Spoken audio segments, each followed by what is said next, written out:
भगवान श्री हरि ने बताया, गाय माता ने दिए स्त्रियों को कौन सा 3 श्राप। दोस्तों, एक दिन देवर्षि नारद मुनि नारायण का जाप करते हुए वैकुंठ में आते हैं। तब माता लक्ष्मी और भगवान श्री हरि शेषनाग की शैया पर विश्राम कर रहे थे। तब नारद मुनि ने भगवान श्री हरि को प्रणाम किया और बोले, हे प्रभु, आज मेरे मन में 3 प्रश्न उठे हैं, जिसका हल जानने हेतु मैं आपके पास आया हूँ। तब श्री हरि मुस्कुराते हुए बोले, हे वत्स नारद, आपका स्वागत है। आप अपने सारे प्रश्न निसंकोच होकर कहें, मैं अवश्य ही इन प्रश्नों के उत्तर आपको दूंगा। तब देवर्षि नारद कहते हैं, हे प्रभु, आप ही जगत के पालनहार और सृष्टि के रचयिता हैं। आप ही ने सारे मानव जाति के कल्याण हेतु अनेक प्राणियों की उत्पत्ति की है, किंतु आज मैं सर्वश्रेष्ठ प्राणी गाय के बारे में जानना चाहता हूँ। मेरा पहला प्रश्न है कि आखिर क्यों गाय ने भी स्त्रियों को श्राप दिया था। मेरा दूसरा प्रश्न है, एक मनुष्य को वह कौन सी चीज़ें हैं जिसे गाय को खिलाने से पुण्य या पाप मिलता है। और मेरा तीसरा प्रश्न है, गाय एक पवित्र प्राणी होने के बावजूद क्यों उसे जूठा अन्न खाना पड़ता है। तब मित्रों, भगवान श्री हरि मुस्कुराते हुए बोले, हे मुनीश्वर, आपने समस्त मानव कल्याण हेतु अत्यंत महत्वपूर्ण प्रश्न किए हैं। गाय को माता के समान पूजनीय माना जाता है और गाय में 33 कोटि देवी देवताओं का वास होता है। यह सबसे पवित्र प्राणी है, जिसकी उत्पत्ति समुद्र मंथन के समय देवी लक्ष्मी के साथ हुई थी। जिस घर में गाय की पूजा और सेवा की जाती है, वहाँ देवी लक्ष्मी हमेशा अपनी कृपा दृष्टि बनाए रखती हैं। मैं आपके प्रश्नों के उत्तर इस एक पवित्र कथा के माध्यम से देना चाहता हूँ। जो भी मनुष्य इस कथा को ध्यान से पूरा सुनेगा, उसके मैं 32 अपराध माफ़ करता हूँ और मृत्यु के बाद उस व्यक्ति को श्री कृष्ण के धाम गोलोक में स्थान मिलता है। तब नारद मुनि कहते हैं, हे प्रभु, मैं इस पावन पवित्र कथा को पूरा ध्यान से सुनूंगा और मानव जाति के कल्याण हेतु मैं इसका प्रसार भी करूंगा। कृपया आप इस कथा को सुनाइए। तब भगवान श्री हरि कहते हैं, हे नारद, एक समय की बात है। मध्य देश में एक किसान जिसका नाम श्याम था और उसकी गाय का नाम नंदिनी था। श्याम हर दिन अपनी गाय को चराने के लिए खेतों में ले जाता, उसकी हर रोज नित्य सेवा करता था। नंदिनी भी अपनी मालिक श्याम से बहुत अधिक लगाव रखती थी। उसका एक बछड़ा भी था जो हमेशा उसके साथ रहता था। वे दोनों एक दूसरे से प्रेम पूर्वक व्यवहार करते थे। इसी तरह कई सालों तक श्याम अपनी गाय नंदिनी की सेवा करता रहा और नंदिनी भी उसे बहुत सारा दूध देकर श्याम और उसके परिवार का पोषण करती थी। श्याम गाय के दूध को बेचकर अपने परिवार का पालन करता था। फिर कुछ दिनों के बाद श्याम का विवाह गांव के एक किसान की बेटी यमुना से हुआ। यमुना दिखने में तो सुंदर थी, लेकिन वह एक लालची और क्रूर स्वभाव की स्त्री थी। जिस दिन वह विवाह करके श्याम के घर आई, तभी से वह श्याम को अपनी मांगें पूरी करवाने के लिए हठ किया करती थी। हमेशा उसे भला बुरा और अपशब्द बोलती थी।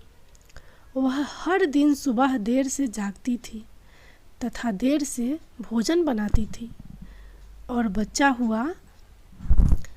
हुआ बासी अन्न गाय को खिलाती थी। तब भगवान श्री हरि कहते हैं, हे नारद, फिर एक दिन यमुना ने स्वयं के लिए कुछ गहने खरीदने के लिए श्याम को मना लिया और कहा कि ओ जी, सुनते हो, हमारे गाय का जो बछड़ा है उसे हम बेच देते हैं, वैसे भी हमें उसकी कोई ज़रूरत नहीं है। तब श्याम ने मना किया तो वह श्याम के साथ जोर से झगड़ने लगी, जिससे बेचारा श्याम उसकी जिद के आगे हताश होकर उसने ना चाहते हुए भी गाय के बछड़े को बेच दिया। इस कारण से नंदिनी गाय और श्याम दोनों बहुत दुखी होकर एक दूसरे को ताकते ही रह गए। फिर कुछ दिन बीतने के बाद श्याम की गाय ने दूध देना बंद कर दिया तो यमुना ने उसे घर से बाहर निकाल दिया और घर न आने के लिए बहुत से अपशब्दों का प्रयोग किया। फिर भगवान श्री हरि कहते हैं, हे नारद, गाय एक बेजुबान प्राणी अवश्य है, किंतु वह मनुष्यों के हाव भावों को अच्छी तरह से समझती है। और वह वहाँ से चली गई। नंदिनी अपना जीवन गांव के पास वाले जंगल में व्यतीत करने लगी। जब कुछ दिन बीतने के बाद गाय गर्भवती हो गई और वह अपना जीवन उसी जंगल में रहकर जीने लगी। कुछ महीने बीतने के बाद श्याम की गाय नंदिनी ने यह सोचा कि जब मुझे बच्चा हो जाएगा तो श्याम और उसकी पत्नी यमुना शायद फिर से मुझे अपने घर वापस ले जाएंगे। इसलिए उसने दूसरे बछड़े को श्याम के खेत में जाकर जन्म दिया। तब अगले दिन यमुना जब खेत में आई तो उसने देखा कि नंदिनी गाय ने उन्हीं के खेत में एक बछड़े को जन्म दिया है। तब यमुना के मन में वह फिर से बुरा ख्याल आया कि अब मैं इसके बछड़े को बेचकर धन कमाऊंगी और दूध से हमारा परिवार सुखपूर्वक जीवन यापन करेगा। ऐसा वह सोच ही रही थी। नंदिनी का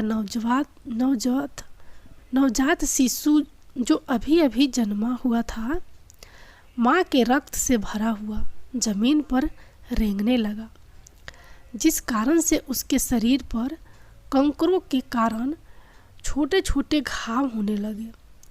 अपने नवजात शिशु की ऐसी हालत पर नंदिनी गाय को बहुत असहज महसूस होने लगा और तड़पती हुए अपने बच्चे की ओर देखने लगी, क्योंकि वह कुछ भी नहीं कर सकती थी। लेकिन जब उसने यमुना को उसकी ओर आते हुए देखा तो उसे करुण पुकार लगाते हुए कहा, हे देवी, कृपया करें और मेरे नवजात शिशु को इस पीड़ा से मुक्त करें। इसके नाजुक शरीर को जमीन पर पड़े हुए कंकर चुभने के कारण उसे यातनाएं हो रही है।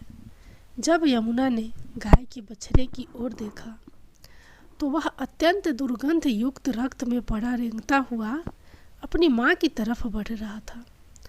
तब यमुना को उस गाय के शिशु की ऐसी हालत देखकर उस पर दया आने के वजह घिन आने लगी और उसने गाय के बच्चे को ना उठाते हुए कहा, भला मैं तुम्हारे ऐसे गंदे बछड़े को क्यों छू लूं।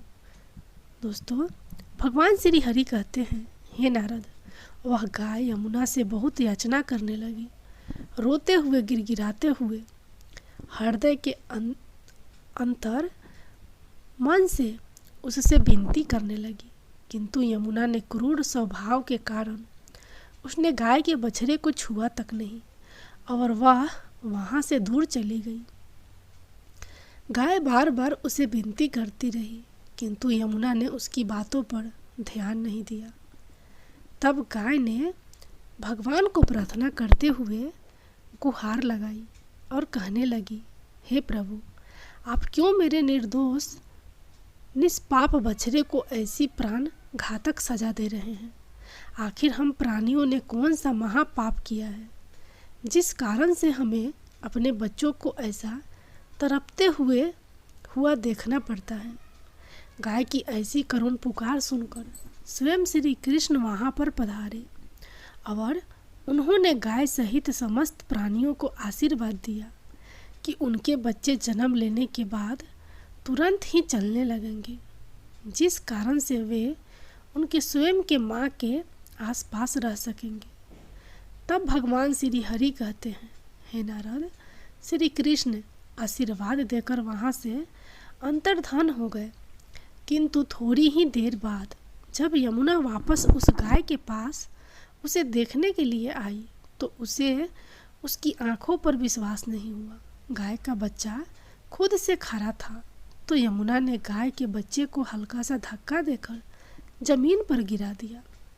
जब गाय ने यमुना की यह घिनौनी हरकत को देखा तो उसे बड़ा ही क्रोध आया और उसने समस्त संसार देवी देवताओं, अग्नि, वायु, आकाश, जल और वृक्षों को साक्षी मानते हुए यमुना को श्राप दिया और कहा, हे दुष्ट स्त्री, आज तुमने अपनी क्रूरता की सभी हदें पार कर दी है।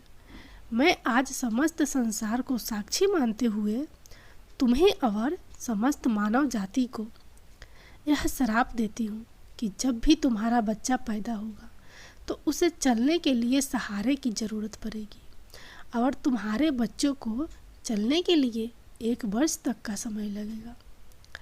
तब भगवान श्री हरि कहते हैं, हे नारद, आपके पहले प्रश्न का उत्तर इसी नंदिनी गाय के श्राप के कारण आज मनुष्य के बच्चों को चलने के लिए सहारे की ज़रूरत पड़ती है और ठीक से चलने के लिए मनुष्य शिशु को 1 वर्ष तक का समय लगता है। सतयुग में मनुष्य के बच्चे जन्म लेने के तुरंत बाद ही चलते थे। हे नारद, जब यमुना अपने घर संध्या समय वापस आ रही थी तभी इस गाय के श्राप के कारण तूफान वर्षा होने लगी और तेज बिजलियां गरजने लगी। तब तेज वर्षा के कारण यमुना एक पेड़ के नीचे सहारे के लिए रुक गई थी, किंतु नियति के खेल ने उसी पेड़ पर बिजली गिरा दी। उसी कारण से यमुना की मृत्यु हो गई। यमुना की आत्मा को लेकर यमदूत उसे धर्मराज के दरबार में उपस्थित हो गए और चित्रगुप्त ने उस स्त्री का लेखा जोखा देखा। तब वे सभी हैरान हो गए। यमराज ने यमुना के गुनाहों को जानना चाहा तो चित्रगुप्त बोले, महाराज, इस स्त्री ने अपने पति का कभी आदर नहीं किया है। हमेशा देर से उठना और निवस्त्र स्नान करना तथा इस स्त्री ने अपने पूरे जीवन में कभी भी पूजा पाठ नहीं किया। इसके पापों को गिनते हुए हमें आज का पूरा दिन लग जाएगा और इससे सबसे बड़ा महापाप तो यह किया है कि गाय को हर रोज जूठा, बासी और सड़ा हुआ अन्न खिलाया है जो कीड़े और वर्मी भी ना खा सके। साथ ही एक गाय के नवजात शिशु की मदद तक नहीं की है। तब धर्मराज बोले, इस स्त्री को कुंभी पाक नरक में डालकर तल दिया जाए, उसके बाद इसे जहरीली बैतरनी में डाल दिया जाए और इस स्त्री को 16 नरकों की सजा दी जाए। भगवान श्री हरि कहते हैं, हे नारद, यमदूत स्त्री को इन सारे प्रकार के नरक में डाल देते हैं और उसकी आत्मा को बहुत पीड़ा देते हैं। यह सिलसिला पूरे 1 वर्ष तक चलता रहा। जब उसकी सारी सजाएं पूरी हो गई, फिर धर्मराज ने उस स्त्री को, गाय को हमेशा से जूठा सड़ा हुआ अन्न खिलाने के कारण उसे सूअर की योनि में जन्म लेकर हमेशा कीचड़ में रहने का और दुर्गंध युक्त पदार्थ खाने का आशीर्वाद दे दिया। भगवान श्री हरि कहते हैं, हे नारद, जो भी स्त्री या पुरुष गाय को जूठा या सड़ा हुआ अन्न खिलाते हैं उन्हें नरक में जाना पड़ता है और कई प्रकार के कष्ट भोगने पड़ते हैं। हे मुनि, अब मैं आपको बताता हूँ कि आखिर क्यों गाय को जूठा अन्न खाना पड़ा था। यह बात सतयुग की है, जब शिव जी और माँ पार्वती समुद्र के किनारे विहार करने गए थे तो शिव जी के मन में शरारत करने की सूझी। उन्होंने पार्वती से कहा, हे देवी, मुझे अचानक आवश्यक काम से जाना पड़ रहा है। मैं कार्य पूरा करके अभी आता हूँ, तब तक आप मेरी यहीं पर प्रतीक्षा करें। दरअसल शिव जी माँ पार्वती को परेशान करना चाहते थे। शिव जी की बात मानकर देवी पार्वती अकेले ही तट पर बैठकर उनकी प्रतीक्षा करने लगी। इसी तरह शाम हो गई और उस दिन शिवरात्रि थी। जब रात तक शिव जी ना लौटे तो माता पार्वती ने तट पर ही रेत के शिवलिंग का निर्माण किया और आसपास उपलब्ध पूजन सामग्री से रात भर शिव जी का निर्जला निराहार व्रत संपूर्ण किया। शिव जी सुमुख रूप में वहीं उपस्थित थे और हर गतिविधि के साक्षी थे। सुबह होने पर पार्वती ने समुद्र के रेत के शिवलिंग और पूजन सामग्री का विसर्जन कर दिया। इसके थोड़ी ही देर बाद शिव जी प्रकट हो गए और बोलने लगे कि देवी पार्वती, कल शिवरात्रि थी पर मेरी पूजा नहीं की। पार्वती ने कहा कि मैंने पूजा की है और अभी तुरंत पूजन सामग्री समुद्र में विसर्जित की है।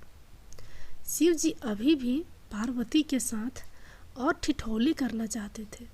उन्होंने कहा कि पार्वती, मुझे तो पूजा का कोई चिन्ह दिखाई नहीं दे रहा है। अगर आपने पूजा की है तो प्रमाण दीजिए। माँ पार्वती जी समझ चुकी थी कि भगवान शिव उन्हें जानबूझकर सता रहे हैं, क्योंकि जो जगत की हर घटना का साक्षी है उसे प्रमाण की क्या आवश्यकता है। देवी पार्वती भी इस हंसी मजाक का भरपूर आनंद ले रही थी। शिव जी की बात सुनकर माता पार्वती ने आसपास देखा तो उन्हें एक गाय खड़ी दिखाई दी। उन्होंने शिव जी से कहा कि यह गाय मेरी साक्षी है। जब मैं पूजा कर रही थी तो यह गाय यहाँ उपस्थित थी। शिव जी ने गाय से पूछा कि क्या पार्वती ने पूजा की है। उस गाय ने ना में सिर हिला दिया।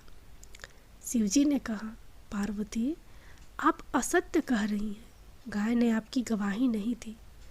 शिव जी के सामने स्वयं का आकरण झूठा साबित होना पार्वती सहन नहीं कर पाई और क्रोध में आकर उन्होंने उसी वक्त गाय को श्राप दे दिया। माँ पार्वती ने श्राप देते हुए कहा कि तू दिव्य जन्मा है, तू जगत कल्याण के लिए प्रकट हुई है, इसलिए जनहित के लिए तेरे गुण यथावत रहेंगे, किंतु जिस मुंह से तूने झूठी गवाही दी है उसे दंड भुगतना होगा। झूठ बोलने के कारण अब से जूठन ही तेरा आहार होगी। इस तरह झूठ बोलने से गौ माता क्रोध की भागी बनी और आज तक उनकी संतति अच्छा भोजन प्राप्त होने के बावजूद भी जूठन खाने के लिए बाध्य है। भगवान श्री हरि कहते हैं, हे नारद, अब मैं आपको गाय के विषय में महत्वपूर्ण जानकारी देता हूँ। अक्सर मनुष्य गाय से पुण्य पाने के लिए कई प्रकार के व्रत पूजा पाठ करते हैं, किंतु उन्हें एक गाय को यह कुछ चीज भूल कर भी नहीं खिलानी चाहिए, जिसके द्वारा नहीं चाहिए। द्वार पर आई गौ माता को कभी भी बिना रोटी खिलाए जाने ना दे। गौ माता को रोटी और ताजी हरी घास खिलाना चाहिए। यूँ भी हम हर दिन पहली रोटी गौ माता की बनाते हैं, इसलिए हमेशा उस रोटी को प्यार से गौ माता को खिला दें। गौ माता को रोटी खिलाने से हमें बहुत पुण्य मिलता है। गौ माता को कभी भी बासी और सड़ा गला खाना नहीं खिलाना चाहिए। भूख लगने पर मजबूरी में गौ माता वह खाना खा तो लेती हैं, लेकिन इसका दुष्परिणाम पड़ता है, जिस कारण से हमारे घर में नकारात्मकता आती है।